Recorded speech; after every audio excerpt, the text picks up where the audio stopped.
বাংলাদেশে প্রতিদিন ঘটে যাওয়া গুরুত্বপূর্ণ ঘটনা ও সাম্প্রতিক নানা তথ্য নিয়ে আলোচনা ও বিশ্লেষণে TVN24 নিউজ নেটওয়ার্কের নিয়মিত আয়োজন আলোচনায় বাংলাদেশ অনুষ্ঠানে দর্শক আপনাদের স্বাগত জানাচ্ছি। আমি আশফাক আহমেদ।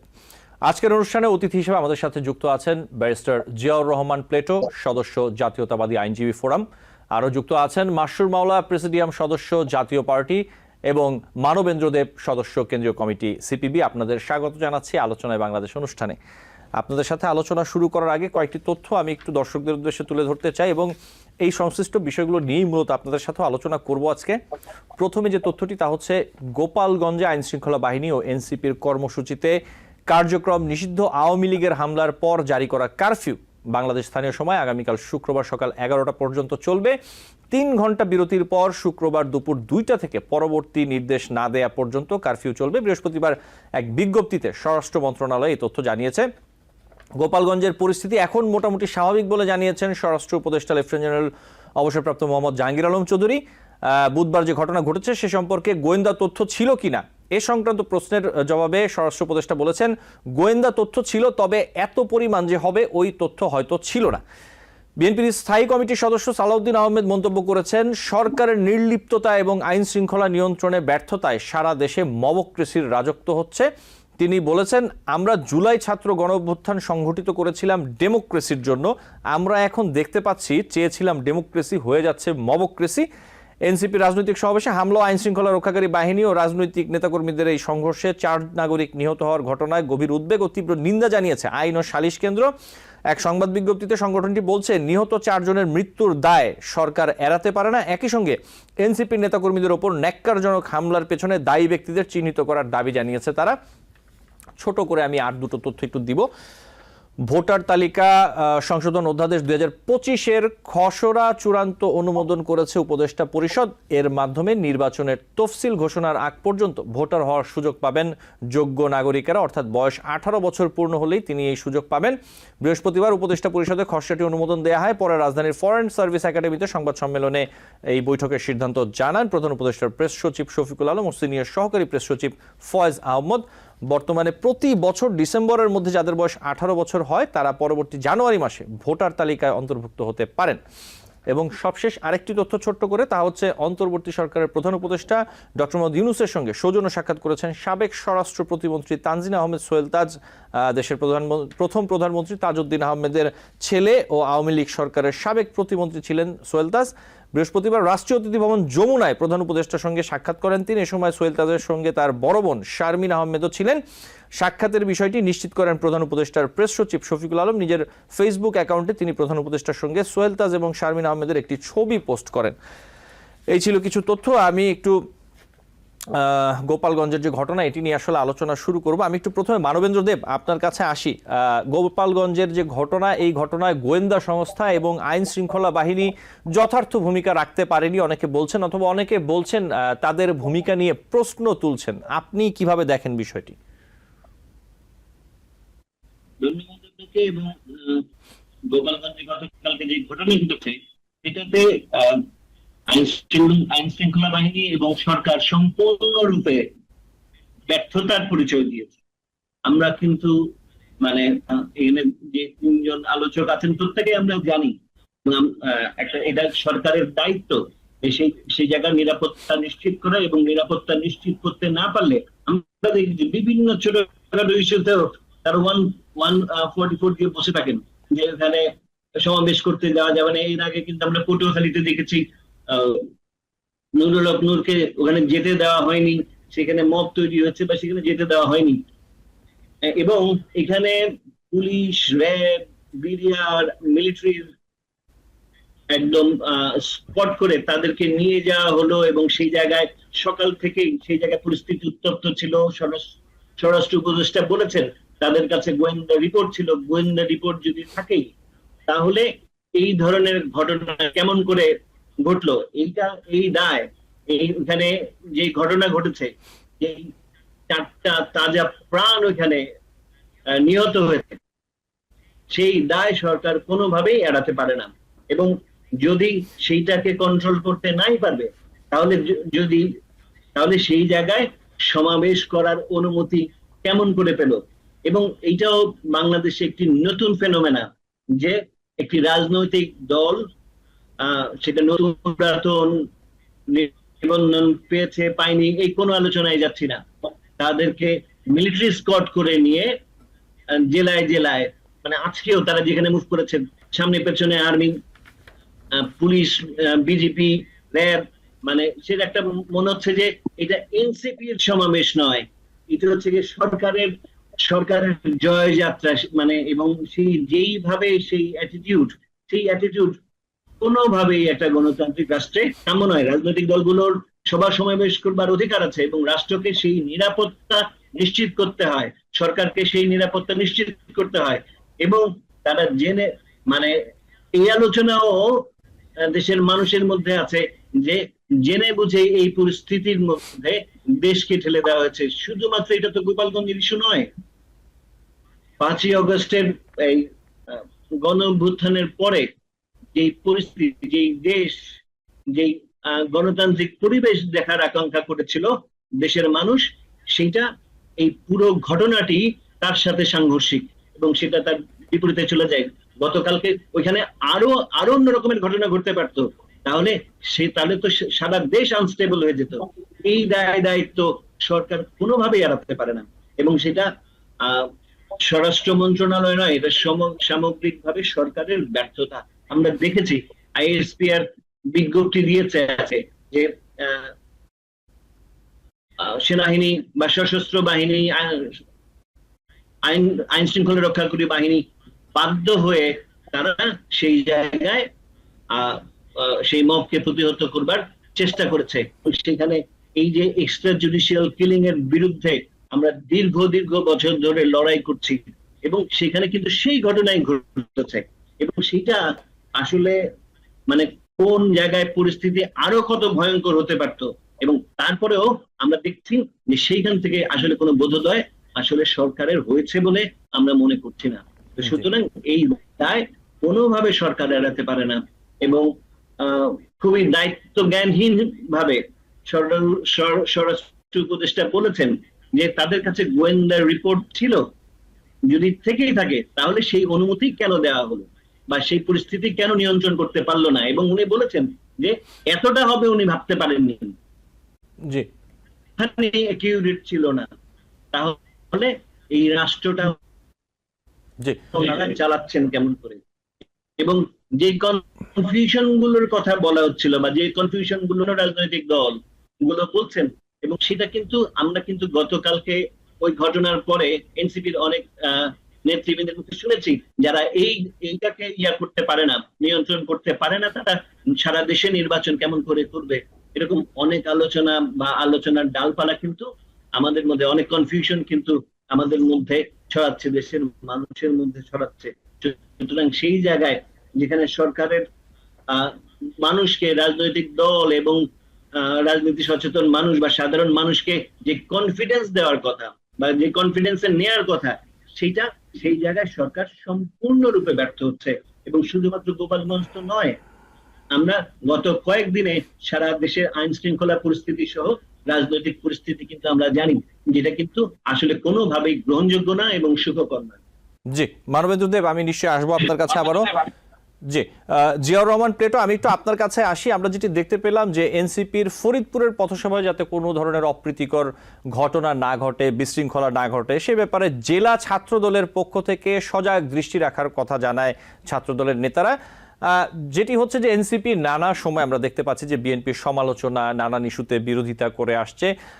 তারা আপনাদের রাজনৈতিক জোট বা আপনাদের সাথে যে রাজনৈতিক সম্পর্ক খুব একটা রয়েছে বিষয়টা তেমনও নয়। বিএনপির এই অংশগ্রহণ অথবা যদি সহযোগী মানসিকতার কথা বলি এই জায়গাতে, এই ব্যাপারে আপনি কি বলবেন?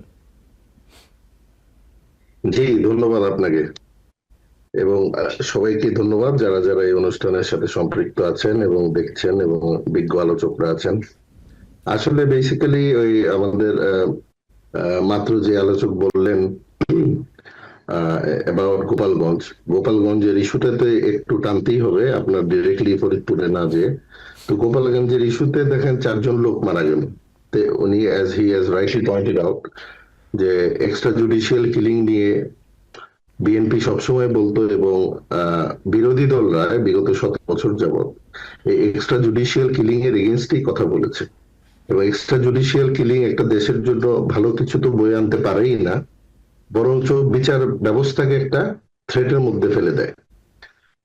এবং ল এনফোর্সমেন্ট এজেন্সি কাকে যে অবস্থায় এনসিপি এর নেতা কর্মী যেভাবে একটা অনুষ্ঠানে গেল এই জুলাইয়ের, আমার একটা কথা আমি অনেকক্ষণ ধরে চিন্তা করছি, যেহেতু আপনার এখানে আসবো, জুলাইয়ের এই কালকে যে ছাত্রদের গণ অভ্যুত্থানের 1 বছর পূর্তি, তো আমরা এই আবু সাইদের 1 বছর পূর্তি হইলো তার মৃত্যুর, শহীদ আবু সাইদ। তো আমরা এই এনসিপির নেতা কর্মীরা তারা গোপালগঞ্জকেই বেছে নিল কেন, এটা আমার একটা মনে প্রশ্ন জাগে সবসময় কালকে থেকে। গোপালগঞ্জকে বেছে নেওয়াটা, এবং বিশেষ করে একটা দেশের পরিস্থিতি কোনো অবস্থায় মানে একটা সুখকর পরিস্থিতিতে এখন আমরা নাই। বিশেষ করে যখন ডক্টর ইউনূস এই নির্বাচনের ডাক দিলেন যে আমরা ফেব্রুয়ারির ভিতরে একটা ইলেকশন করে দিব, তো অবশ্যই যারা পরাজিত শক্তি আছে দেশে, তো এর মধ্যে নিষিদ্ধ সংগঠন এখন হচ্ছে ছাত্রলীগ এবং আওয়ামী লীগ, তো তারা যে অরাজকতা সৃষ্টি করবে এবং যারাই এই নির্বাচনকে পিছানোর চেষ্টা করবে তাদেরই শুধুমাত্র বেনিফিট হবে। এই গোপালগঞ্জের এই পুরো স্টোরি থেকে একটি জিনিস আপনার লক্ষণীয় বিষয় দেখেন, ছাত্রদল এই আজকে ফরিদপুরের যে ইস্যুটা বললেন, ছাত্রদল অবশ্যই বিএনপির ভারপ্রাপ্ত চেয়ারম্যানের নির্দেশে ছাত্রদল বলেন এবং যে কোনো দল বলেন, তাদের তো সভা মিছিল মিটিং, গত 17 বছর যে দমনের ভিতরে আমরা ছিলাম, এই ছাত্র দল বলেন, স্বেচ্ছাসেবক দল বলেন, যত অঙ্গ সংগঠন আছে বিএনপিরই বলেন আর অন্য দলেরই বলেন, এক্সেপ্ট আওয়ামী লীগ ড্রাইভিং সিটে ছিল 17 বছর। এই ফ্যাসিস্ট রেজিমটা যেভাবে তারা কায়েম করেছে পুরা দেশে, কালকে কিন্তু আমাদেরকে একটা সময় ভিডিও বলেন, এই ক্লিপ বলেন, নিউজ দেখে আমাদেরকে এটাই মনে হয়েছে যে এটাকে আমরা গত বছরের জুলাইয়ে আছি না 2025 এর জুলাইয়ে আছি। যেভাবে তারা আক্রমণ করলো, যে অবস্থায় করলো, গোয়েন্দা সংস্থা তো ফেল করেছে টু দ্য এক্সট্রিম। গোয়েন্দা সংস্থার কাছে মানে বাংলাদেশের স্বরাষ্ট্র উপদেষ্টা যখন এই স্টেটমেন্ট দেন যে আমাদের কাছে খবর ছিল, কম ছিল, যে লোক কম হবে, কেন খবর আপনার যদি খবরই থাকে তো লোক কম হবে, আপনি গোপালগঞ্জ এটা চিন্তা করেন কিভাবে? এটা তো স্কুল পড়ুয়া বাচ্চাও বলতে পারবে যে আপনি গোপালগঞ্জ যাচ্ছে এখানে একটা গ্যাঞ্জাম হবে। তো এনসিপির ওরাও যেভাবে গোপালগঞ্জে এনসিপির নেতৃবৃন্দ বা নেতাকর্মীরা যে রাজনীতি করবে, তারা যেভাবে গেলেন সরকারের পৃষ্ঠপোষকতায়, এবং law enforcement as my brother as clearly pointed out, যে যেভাবে তারা গেলেন, এটা তো মনে হচ্ছে একটা সরকারি ব্যবস্থায় তাদের একটা আপনার মিছিল মিটিং একটা তৈরি করে দেওয়া হইলো। তো মেইন জিনিস, অরাজকতা সৃষ্টি করলে, দেশটাকে একটা অস্থিতিশীল পরিবেশ সৃষ্টি করলে নির্বাচন কিন্তু বিলম্বিত হওয়ার একটা সুযোগ বা আশঙ্কা থাকে, এবং এই আশঙ্কাটাই কিন্তু বিএনপি এবং যারা গণতান্ত্রিক আমি দল আছে বাংলাদেশে, তারা কিন্তু they are fearing about it, they are afraid about it, যে এখন অরাজকতা সৃষ্টি করে দেশটাকে একটা অস্থিতিশীল পরিবেশ তৈরি করে যদি নির্বাচনকে বিলম্বিত করা হয়, দেখেন এখন নির্বাচিত সরকার ছাড়া আসলে দেশ তো আগাতে পারবে না। আমাদের ফ্যাসিস্ট শেখ হাসিনার এগেইনস্টে সে তো খুনি, এত কোনো ডাউট নেই, বাট এত এগেইনস্টে এত প্রবলেম কেন? সে কিন্তু নির্বাচন দেয় নাই, বাংলাদেশে নির্বাচন বলে কিছু নাই।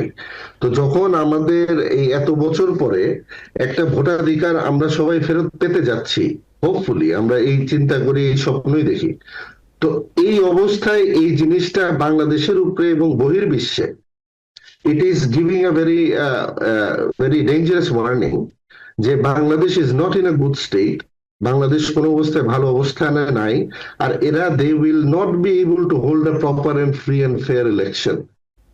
এই জিনিসটা যদি মানুষের মাথায় চলে যায়, উপকৃত কে হবে আপনি চিন্তা করেন? উপকৃত কিন্তু বিএনপি হবে না। কেন বিএনপি হবে না? বিএনপি অলরেডি তারা চিন্তা করছে আমরা জনপ্রিয়, এবং ইয়েস আমরা জনপ্রিয়, এর জন্যই নির্বাচনে অন্য দলরা আসতে ভয় পাচ্ছে, তারা সময় নিতে চাচ্ছে, তাদের দল গোছাতে চাচ্ছে। এনসিপির কথা চিন্তা, তাদের আসলে তো তাদের সরকারি ব্যাকআপ বা সরকার যদি তাদেরকে ব্যাকআপ না দেয়, এনসিপি কতগুলো জেলায় যেতে পারবে আমি really I mean doubt. NCP সরকারি মানুষ ছাড়া মনে হয় না কোনো জেলায় ওইভাবে সমাবেশ করে আসতে পারবে, এবং সরকারের মদত দিতেই হবে। এবং যে কোনো রাজনৈতিক দলে সরকার যদি সভা সমাবেশের অনুমতি দেয়, they should protect that area, or they should cordon that area. তাদেরকে প্রোটেকশন দিতে হবে ওয়ান্স তারা সভা সমাবেশের অনুমতি দিল। ব্যারিস্টার জিয়াউর রহমান, তো এই গোপালগঞ্জে জি, আমি আবারও আসবো আপনার কাছে।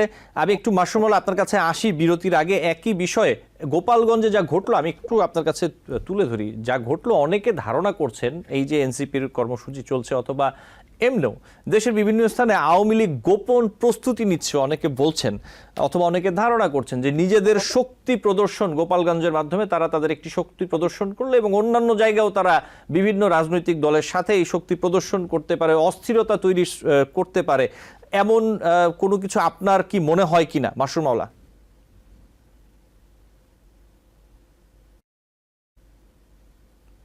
মাসুর মাওলা, আপনার সাউন্ডটি অন করতে হবে। Thank you. আমি এতক্ষণ মধ্যে সবার আলোচনা শুনছিলাম, সবার জি। অনুমতি নিয়ে শুরু করছি। দেখুন, গোপালগঞ্জে এখানে হচ্ছে এখানে শক্তি পরীক্ষার ইস্যুটা এখানে না, এখানে হলো এনসিপি। আমি ওই এক ভাই কিছুক্ষণ আগে বলছিলেন এনসিপি কেন গোপালগঞ্জকে আগে টার্গেট করলেন, এটা আমারও একই প্রশ্ন। আমরা সবাই জানি গোপালগঞ্জ হচ্ছে একটা বঙ্গবন্ধু শেখ মুজিবুর রহমানের কবর আছে, ওনার বার্থ প্লেস, শেখ হাসিনার বার্থ প্লেস, এবং শেখ হাসিনার একটা নির্বাচনী এলাকা। তো পুরা বাংলাদেশে এতগুলো ডিস্ট্রিক্ট ফেলে ওই জায়গাটা কেন গেল গোপালগঞ্জ? তার মানে কোনো উদ্দেশ্য ছিল এনসিপি যে ওখানে কিছু একটা যাব, কিছু একটা ঘটবে, ওখান থেকে ইস্যু ক্রিয়েট হবে। তার আগে আমি বলতে চাই, এই যে এখানে যারা মারা গেলে নিরীহ প্রাণী, তাদের জন্য অত্যন্ত আমরা দুঃখ বেদনা জানাচ্ছি। এর বেশি কিছু করার নাই। এখন এখানে আর্মি গুলি করেছে না কে গুলি করেছে এটা বড় ইস্যু না। প্রথম কথা হলো এনসিপি এখন পর্যন্ত যতগুলা মিটিং করেছে বিভিন্ন ডিস্ট্রিক্টে, তারা কিন্তু গভর্নমেন্ট টুলস ইউজ করে গেছে। কোথাও হেলিকপ্টারে গেছে, কোথাও বাই রোডে গেছে, all backed by government tools. তো এনসিপি যদি এত কিছুই লাগে, এবং লাস্টে এনসিপি কিন্তু পুলিশ আর্মি ইয়েতে করে চলে আসছে, আর্মির করিডোরে করে চলে আসছে। তো এনসিপি যখন এত সাপোর্ট লাগে এগুলা করতে হলে তাদের নিরাপত্তার জন্য, তাহলে এনসিপি কেন ওইখানে মিটিং করতে গেল যেখানে তাদের নিজেদের কোনো শক্তি নাই, ঢাল নাই, তলোয়ার নাই, কিছু নাই, তাদের কোনো স্ট্রেংথ নাই, কেন তারা গেল? তাহলে এইখানে যারা মারা গেল, ইনোসেন্ট প্রাণী, ইনোসেন্ট মানুষ যারা মারা গেল, তাহলে এটা দায়িত্ব কিন্তু এনসিপি কে 100% নিতে হবে। গভর্নমেন্ট তো পরে, আগে এনসিপি কে দায়িত্ব নিতে হবে। সেকেন্ড জিনিস আসুন গভর্নমেন্ট। দেখুন, আমরা এই 10 মাসে কয়েকটা মিটিং করতে চেয়েছিলাম বিভিন্ন জায়গায়, আমাদের ইভেন বিভিন্ন জায়গা বলতে কি জানেন, আমাদের পার্টি অফিসের সামনে যে এরিয়াটা সেখানটা করতে চেয়েছিলাম। সেখানে সরকার 144 ধারা জারি করে দিল। কেন 144 মানে কি? এখানে আমাদের বিজ্ঞ আইনজীবী একজন আছেন, উনি ভালো জানেন 144 ধারা কি জিনিস, ব্যাখ্যা দিতে চাই না। তো সেইটা দিয়ে জারি করে আমাদের বন্ধ করিয়ে দিল। আমরা কিছুদিন আগে কাউন্সিল করতে চেয়েছিলাম, আমরা ওই যে চায়না ফ্রেন্ডশিপ যেটা কমপ্লেক্স, যেটা মৈত্রী কমপ্লেক্স, সেখানে করতে চাই, সেটা কিন্তু একটা ক্লোজড ডোরস, সেইখানে আমরা করতে চেয়েছিলাম, সেটাও গভর্নমেন্ট করতে দিল না। কেন না? কারণ ইনসিকিউর। তো এখন কথা হলো কি, গভর্নমেন্ট আমাদেরকে বাধা দিচ্ছে, আমাদের রাজনৈতিক দল হিসেবে আমাদেরকে বাধা দিচ্ছে, আর সেখানে এনসিপি কে ফুল সাপোর্ট দিচ্ছে মিটিং করার জন্য, ডিস্ট্রিক্টে যাওয়ার জন্য কমপ্লিটলি তাহলে পুলিশ প্রোটেকশন তাদের নিচ্ছে। তা সেখানে এই ধরনের ঘটনা কেন ঘটবে? আর এটা ইট ইজ অবভিয়াস, শেখ হাসিনার এলাকায় যাবে, শেখ হাসিনার সাপোর্টাররা, এখানে শেখ হাসিনা কিছু বলা লাগে না তো, শেখ হাসিনার সাপোর্টটা তো চেয়েছে চাকরি থেকে দেখবে না, দুঃখজনক। এটা সম্পূর্ণ দায়িত্ব যাওয়া উচিত এনসিপির, এবং এনসিপি কে এটা বিচারে কাঠ গড়ায় আনা উচিত আগে, তারপরে গভর্নমেন্ট টুলস পরে আসবে।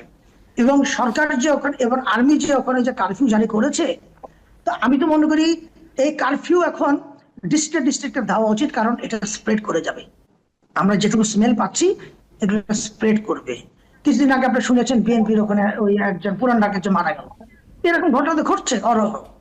সো এটার জন্য 100% এনসিপি কে সবার আগে দায়ী করা উচিত। Thank you. জি মাসুমুল, আপনাকে ধন্যবাদ। মানবেন্দ্র দেব এবং ব্যারিস্টার জিয়াউর রহমান আপনারা সাথে থাকবেন। আমি একটি ছোট্ট বিরতি নেব, বিরতি থেকে ফিরে আপনাদের সাথে আরো আলোচনা করব। দর্শক, আলোচনায় বাংলাদেশ অনুষ্ঠানে নিচ্ছি ছোট্ট একটি বিরতি, সাথে থাকবেন। TBN 24 টেলিভিশন দেখতে আজই কল করুন 7187776556। লগ ইন করুন www.totalcablebd.com। দর্শক, আলোচনায় বাংলাদেশ অনুষ্ঠানে আপনাদের আবারও স্বাগত জানাচ্ছি। আমাদের সাথে আছেন তিনজন অতিথি। আমি বিরতির পর একটু ব্যারিস্টার জিয়াউর রহমান আপনার কাছে আসি যে বিষয়টি নিয়ে। বাংলাদেশের প্রথম প্রধানমন্ত্রী তাজউদ্দিন আহমেদের সন্তান শারমিন আহমেদ এবং সোহেল তাজ অন্তর্বর্তী সরকার প্রধান উপদেষ্টা ডক্টর মোহাম্মদ ইউনূসের সঙ্গে সাক্ষাৎ করেছেন। এখন বিষয়টি হলো যে এই সাক্ষাৎটি এমন একটি সময় হলো যখন আওয়ামী লীগের রাজনৈতিক ভবিষ্যৎ নিয়ে নানা ধরনের জল্পনা কল্পনা চলছে। এই সাক্ষাৎটির ব্যাপারে আপনি আসলে কিভাবে দেখেন? এটি কি খুব সাধারণ সাক্ষাৎ? তারা গিয়েছেন তাজউদ্দিন আহমেদের জন্ম শতবার্ষিকীর আমন্ত্রণ জানাতে প্রধান উপদেষ্টাকে, নাকি এর মধ্যে অন্য কোনো রাজনৈতিক গন্ধ পান আপনি? ব্যারিস্টার জিয়াউর রহমান। জি, ধন্যবাদ। আসলে আমি ওই নিউজটা দেখেছি। সোহেল তাজ আওয়ামী লীগের অন্যতম একজন প্রতিষ্ঠাতার ছেলে এবং সাবেক স্বরাষ্ট্র প্রতিমন্ত্রী। সে তার বোনকে নিয়ে দেখা করতে গেলেন ডক্টর ইউনূসের সাথে। আসলে আওয়ামী লীগের রাজনীতিটা তো হয়তোবা তাদের কর্মী আছে, সাপোর্টার আছে, বাট আওয়ামী লীগের রাজনীতি is in danger. As government তো অলরেডি তাদেরকে নিষিদ্ধ সংগঠন হিসেবে দেখছি আমরা। তো এই সোহেল তাজের ডক্টর ইউনূসের সাথে দেখা করা বা সাক্ষাৎ করা, এটা আমার মনে হয় না রাজনৈতিক কোনো বার্তা দেয়। আমার ব্যক্তিগত মতামত, এটা রাজনৈতিক কোনো বার্তা দেয় না। এটা তাজউদ্দিন সাহেবের হয়তো কোনো দাওয়াতের কারণেই উনি গিয়েছেন। বা যে জিনিসটা হয়, মানে আওয়ামী লীগ এখন নাই, যদি কেউ কোনো দল ভেঙে নতুন কিছু করার চেষ্টা করে বা চিন্তা ভাবনা করে, নতুন নেতৃত্ব আসার চিন্তা চেতনা থাকতে পারে, বাট ওইটা that has nothing to do with the upcoming election or something. এটা আমার পার্সোনাল অ্যাসেসমেন্ট। এবং আওয়ামী লীগের যারা ডাইহার্ট ফ্যান আছে, অবশ্যই অনেক ছিল, অনেক আছে, অনেকে পলাতক, বাট তারাও যে সোহেল তাজকে যেইভাবে গ্রহণ করবে আওয়ামী লীগেরই নীতি নির্ধারক হিসাবে বাংলাদেশের পরবর্তী অবস্থানে, এটা আমি কোনো অবস্থায় মনে করি না। এবং সোহেল তাজ যেভাবে আওয়ামী লীগের সমালোচনা করে গেছেন, এবং তার বোনও এই 2024-এও কি বলে জুলাই গণ অভ্যুত্থানের পরেও তার বোন যেভাবে বলেছেন যে আওয়ামী লীগকে একটি রাজনৈতিক দল হিসাবে they should be banned এবং they must apologize to the country and the people of the country. So এই যে এগুলা বলার পরে আওয়ামী লীগের ব্যানারে তাদের রাজনীতি করা, আমার মনে হয় না এটা পসিবল হবে। জি, সোহেল তাজদের এটা একটা সৌজন্য সাক্ষাৎই আমি বলবো। এবং মূল আরেকটা কথা, সোহেল তাজ তার একটা ফেসবুকে স্ট্যাটাসে হয়তো এটা যখন দিল এবং সবাই জানতে পারলো এই পিকচারটা, ওইখানে এই তৎকালীন ফ্যাসিস্ট শেখ হাসিনাকে উল্লেখ করেছেন ডেভিল রানী হিসাবে। জি, ডেভিল রানী। সো এগুলা কিছু টেকনিক্যাল ওয়ার্ড আমরা বুঝতে পারি। তো আওয়ামী লীগের সাথে মানে আওয়ামী লীগের কিছু হয়ে সে আগাতে চাচ্ছে, এটা আমার মনে হচ্ছে না। জি, ধন্যবাদ আপনাকে। জি, ধন্যবাদ। মানবেন্দ্র দেব, একই বিষয় আপনি যদি একটু বলতেন। আমি ব্যারিস্টার সাহেবের সাথে একমত। আমার নিজের নির্বাচনী আসন গাজীপুর 4 কাপাসিয়া। তো একদম তাজউদ্দিন সাহেবের বাড়ি আমার বাড়ি খুব কাছাকাছি। সুতরাং আমি জানি যে, আর এটা থেকে সোহেল তাজের যে অবস্থা 5ই আগস্টের আগে এবং পরে, সবকিছু মিলিয়ে এটা সে আওয়ামী রাজনীতিতে তার যে রিলেভেন্স সেটা সে হারিয়েছেন। এবং বিশেষ করে তার এই বোনের সাথে গেছেন, উনি তার আগেও নেতা ও পিতা বইয়ে যেভাবে স্কেচ করেছে বিষয়গুলো পলিটিক্সকে, এবং সেই বিষয়গুলো সেখানে থেকে আওয়ামী পলিটিক্সে সে এবং তার বোন যদিও ইরেলেভেন্ট, কিন্তু একটা ইন্টারেস্টিং তথ্য সেটা হচ্ছে কি, সোহেল তাজ আওয়ামী লীগ গভর্নমেন্টের স্বরাষ্ট্র প্রতিমন্ত্রী ছিলেন। তারপর তার রিজাইন করার পরে কিন্তু তার আরেক বোন সিমিন হোসেন রিমি সেখান থেকে উপনির্বাচন ইলেকশন করেছেন। এবং এই পর্যন্ত ইভেন 2025-এর, যেটাকে আমরা ডামি এবং আমির ইলেকশন বলি, সেই ইলেকশনেও কিন্তু সিমিন হোসেন রিমি, তাজউদ্দিন আহমেদের আরেক কন্যা, সে ওখান থেকে নির্বাচন বা she was declared as MP, and তারপরে সে শেখ হাসিনা সরকারের প্রতিমন্ত্রীও ছিলেন, আওয়ামী লীগের প্রেসিডিয়াম সদস্যও ছিলেন। যদিও মানে এই পরিবারের সাথে আওয়ামী লীগের সম্পর্কটা বিট ক্রিটিক্যাল এবং কমপ্লিকেটেড, কিন্তু এটা ভাববার কোনো কারণ নাই। যদি কোনো সরকারি মদদে ও যদি কোনো অ্যারেঞ্জমেন্টের ইস্যু হয়, সেটা যে আওয়ামী ঘরানা সেটাকে আসলে ওইভাবে রিসিভ করবে, এবং সেটা যে ডেভিল রানী লাস্ট স্ট্যাটাস তার আগেও সেই মানে এই ইয়ার মধ্যে র্যান্ডম দিয়ে যাচ্ছে। সুতরাং সেই জায়গায় তার পলিটিক্যাল কোনো যদি আগ্রহ বা আকাঙ্ক্ষা থাকে, সেটা হচ্ছে আদার ওয়ে তাকে করতে হবে। মানে সেটা নট দ্যাট যে আওয়ামী পলিটিক্যাল বেজের উপর দাঁড়ায়, সেটা তার পক্ষে আসলে আমার কাছে মনে হয় না সম্ভব। তবে ডেফিনেটলি একটা টাচে থাকা, এস্টাবলিশমেন্টের টাচে থাকার যে ইস্যু, এবং সেখানে অন্য কোনো ধরনের যদি প্রক্রিয়া হয় সেটার মধ্যে ইনভলভ হওয়া, সেইটা হইতে পারে। মানে সেইটারে উড়ায় দেওয়া যায় না, কারণ এটা এনার একটু আনপ্রেডিক্টেবল। কাপাসিয়ার মানুষ হিসেবে আমি জানি যে ওনার একটু আনপ্রেডিক্টেবল, সুতরাং সেইটা উড়ায় দেওয়া যায় না। টু গেট ইনটু টাচ, কিন্তু তার মানে এই না যে তারা রিভাইভাল অফ মানে নিউ আওয়ামী লীগ বা এরকম কিছুতে তার ইনভলভমেন্টস এর সম্ভাবনা আসলে খুব কম দেখি। কিন্তু আদার ওয়ে সে পলিটিক্যালি রিভাইভ করা সেলফ অথবা পারিবারিক ভাবে সেটা করতেই পারে, সেই পরিকল্পনা সরকার এবং তার থাকতেই পারে। জি, মানবেন্দ্র দেব, ধন্যবাদ। মাশরুম হলে একই বিষয়ে আপনি যদি একটু ছোট করে বলতেন, তারপরে আমি একটি ভিন্ন প্রসঙ্গে আসতাম। আরেকবার একটু রিপিট করবেন কোশ্চেনটা? জি, তানজিম আহমেদ সোহেল তাজ এবং তার বোন শারমিন আহমেদ প্রধান উপদেষ্টার সাথে যে সাক্ষাৎ করলেন, এই ব্যাপারে কথা বলছিল আমরা। মাশরুম হলা, আসলে দেখেন, ওনারা তো ডাইরেক্টলি বলেন, ডাইরেক্টলি ওনারা আসলে আওয়ামী লীগ ফ্যামিলি, আওয়ামী লীগ পরিবারের সঙ্গে ওনারা ইনভলভড। যেখানে সোহেল তাজ ডিফাই করে উনি বিদ্রোহ করে উনি চলে গেছিলেন, তারপর ওনার বোন তো আবার এমপি হয়ে গেছিলেন, এবং ওনার বোন ক্ষমতায় আসার আগেও, এমপি হওয়ার আগেও বিভিন্ন তদবির দিয়ে, ইভেন আমার জানা মতে কয়েকজনকে উনি ডেপুটি অ্যাটর্নি জেনারেল হিসেবেও তদবির করিয়েছিলেন, আমি যতদূর জানি, if I am not wrong. এখানে বিজ্ঞ আইনজীবী যিনি আছেন উনি জানেন এটা। তো ওনারা তো পাওয়ার সপানে খাটান একমাত্র সোহেল তাজ। উনি ওখানে গেছেন, আমি শিওর গেছেন রিগার্ডিং ওখানে গোপালগঞ্জে এই যে যারা মারা গেছে, বাচ্চারা মারা গেছে, সেটার জন্য হয়তো দেখাতে পারে, হয়তো অন্য কোনো রিজনে যেতে পারে না।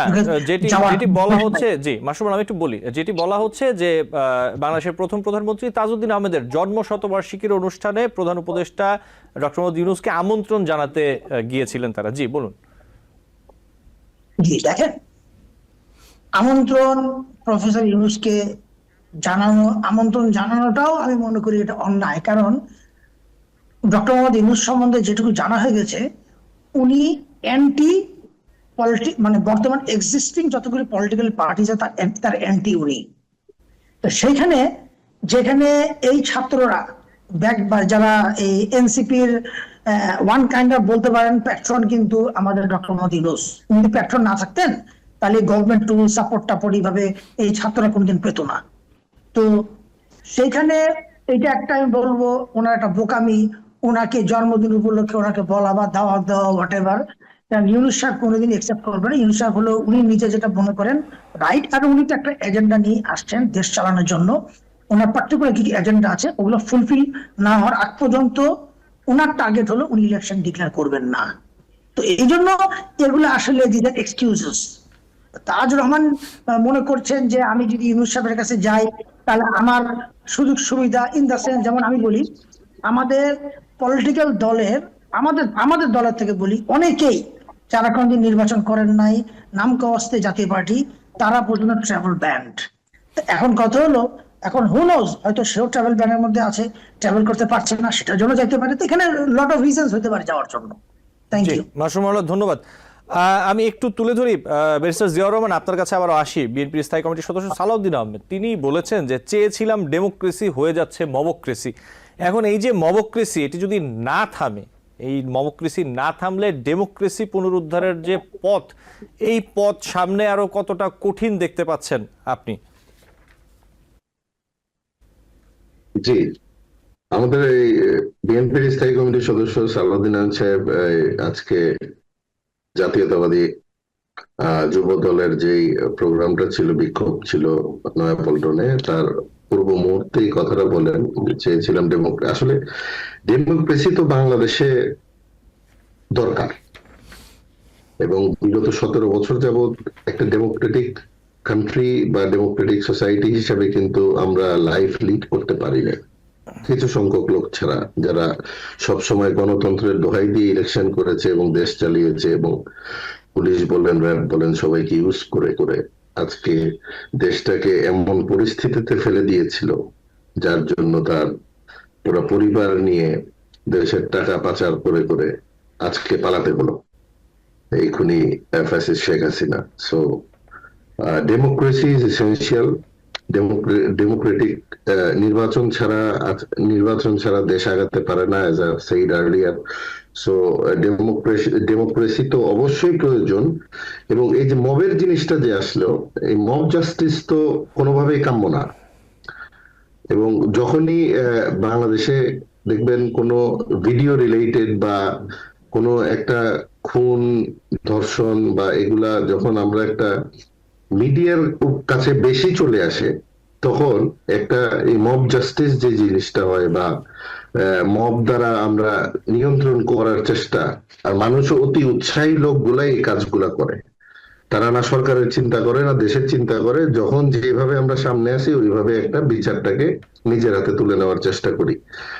ওই অবস্থায় কিন্তু দেশ চলে গেছে। যে মিটফোর্টে যে সোহাগ নিহত হলো, যে মানে রিসেন্টলি কালকেই মনে হয় এই ছেলেটা রিজওয়ান নামে এক ছেলে অ্যারেস্ট হয়েছে, আমাদের বিএনপির ভারপ্রাপ্ত চেয়ারম্যান। কিন্তু দেখা যায় সোহাগের ঘটনায় সে ফার্স্ট দিনই বলেছেন যে যদি এটা যে মারা গেল সোহাগ, ও যুব দলের সাথে সম্পৃক্ত থাকতে পারে, বা যে এই হত্যা করলো, যে পাথর নিক্ষেপ করলো, আর যে জিনিসটা হলো, এটা কোন অবস্থায় দলেরই হোক কেন অপরাধীকে শাস্তি দিতে হবে, আইনের আওতায় আনতে হবে। এবং সে আহ্বান জানালো যে হি শুড বি অ্যারেস্টেড, যে কোনো অবস্থায় হি শুড বি অ্যারেস্টেড, এবং বাংলাদেশের বিচার ব্যবস্থা বা আইনের শাসন কায়েম করার জন্য এটা জরুরি। এটা উনি তো বললেন, সাথে আমরা সবাই একমত যে এই যেইভাবে যেই বর্বরতার শিকার সোহাগ হয়েছে, এবং বহির্বিশ্বেও এটাকে যেইভাবে প্রেজেন্ট করছে এবং প্রেজেন্ট করা হয়েছে, আসলে আমাদের পুলিশ কিন্তু, ল এনফোর্সিং এজেন্সি পুলিশও কিন্তু জানিয়েছে it has nothing to do with politics, it had to do with some businesses. এখানে চাঁদা নেওয়াও কিছু না। বিএনপির নাম খারাপ করার উদ্দেশ্যেই এই বিএনপির চাঁদা দিয়ে বলেন, এই দিয়ে বলেন, সেই দিয়ে বলেন, এগুলা দিয়ে যে ট্রোল বানানো, মানুষের কাছে প্রেজেন্ট করা, এটা অবশ্যই একটা নির্বাচন যত কাছে আসবে না, দেখেন বিএনপির ভারপ্রাপ্ত চেয়ারম্যান উনি ভেরি ওয়েল আন্ডারস্ট্যান্ড, কিন্তু অনেক আগেই বলেছেন যত নির্বাচন কাছে আসবে তত বিএনপিকে বিপদে ফেলানোর চেষ্টা করা হবে, এবং তাই হচ্ছে। জি, আপনি যে বিষয়গুলো বলছেন, আমরা যেটি নিয়ে আলোচনা করছিলাম, একটু সাথে যোগ করি। আপনি যদি একটু সংক্ষেপে বলেন তাহলে আমি বাকি দুজনের কাছে একটু যাবো একই বিষয় নিয়ে। আমরা যেটি দেখতে পাচ্ছি যে গত বছর জুলাই অভ্যুত্থানের সময় যে ঐক্য রাজনৈতিক দলগুলোর মধ্যে ছিল, এটি আসলে বিনষ্ট হয়ে গেছে যদি বলি, হয়তোবা খুব একটা ভুল হবে না, আপনারা হয়তোবা অনেকটাই একমত পোষণ করবেন।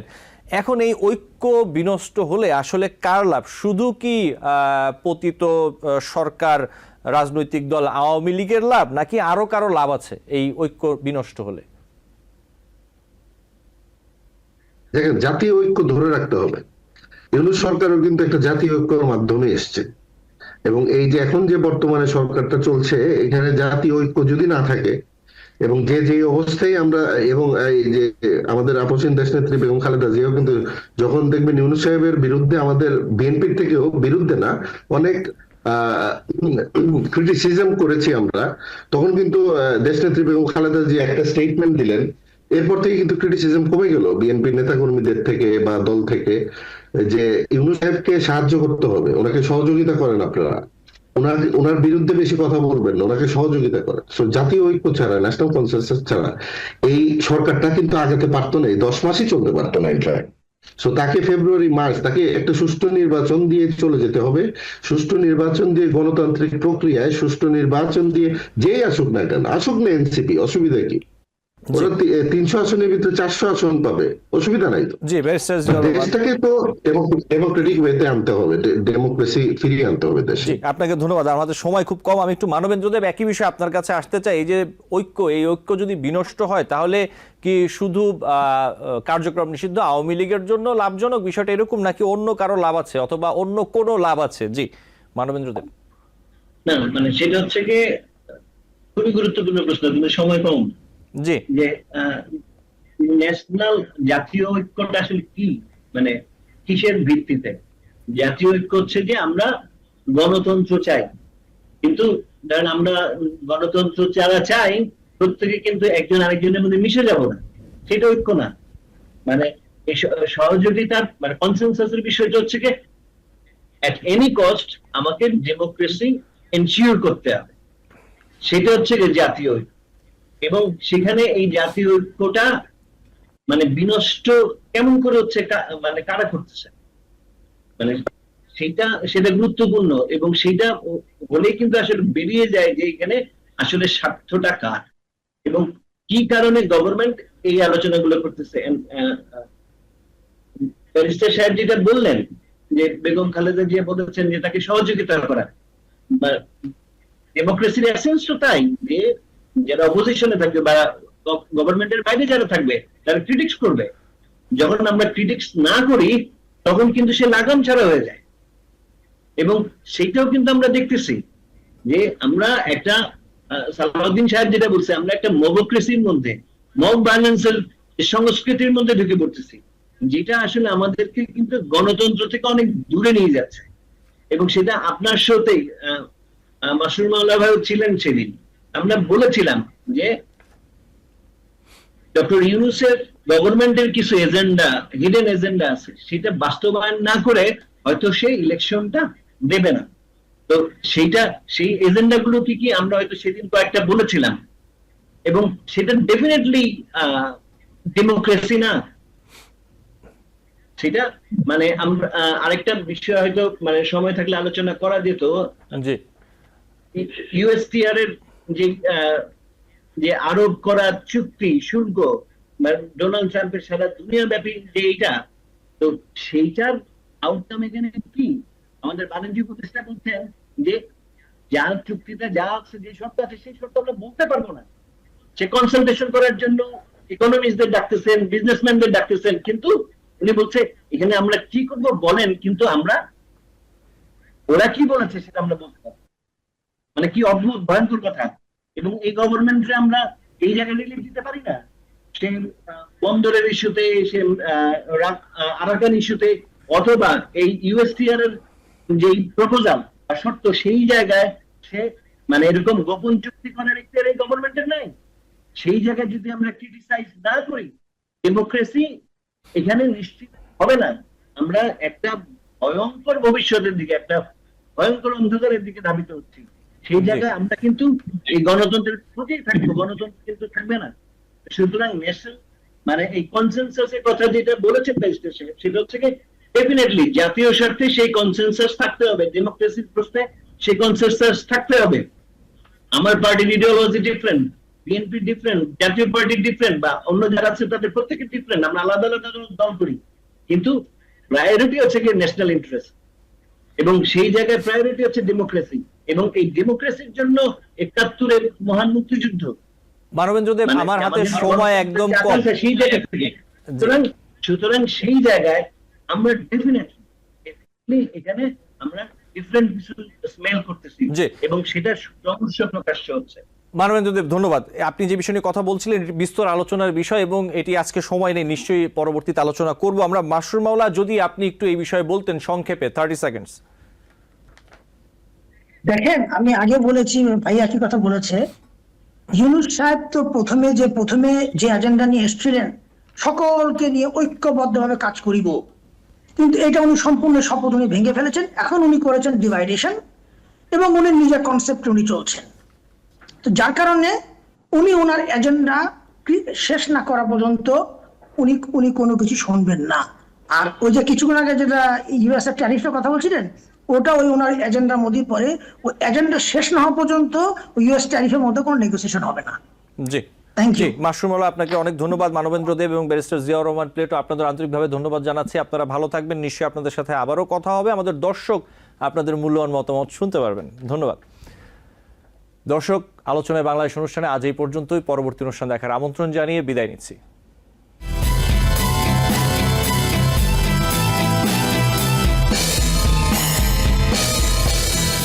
টিবিএন 24 টেলিভিশন দেখতে আজই কল করুন 7187776556। লগ ইন করুন www.totalcablebd.com।